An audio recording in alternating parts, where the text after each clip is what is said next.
Bonjour et bienvenue à tous pour votre rendez-vous hebdomadaire sur les marchés financiers. Voici les faits marquants de la semaine. Du côté de la Banque centrale australienne, son gouverneur, M. Lowe, a estimé que le variant Delta a retardé la reprise économique du pays, mais n'a pas compromis le redressement. Le gouverneur a par ailleurs indiqué que l'institution ne va pas continuer à acheter des obligations pour toujours. En effet, elle devrait dès l'année prochaine commencer à réduire ses achats d'actifs. Ce discours devrait être adopté par d'autres banques centrales dans le monde.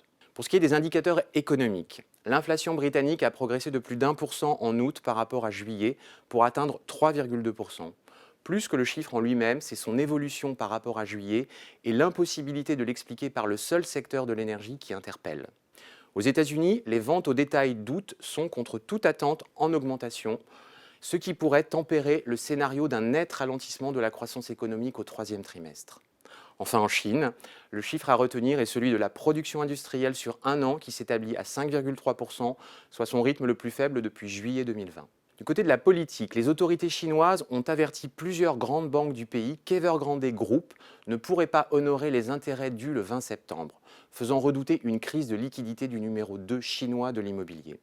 Evergrande affiche une dette de près de 260 milliards d'euros et beaucoup craignent de le voir contraint de se déclarer en cessation de paiement, ce qui pourrait impacter l'ensemble du système financier chinois.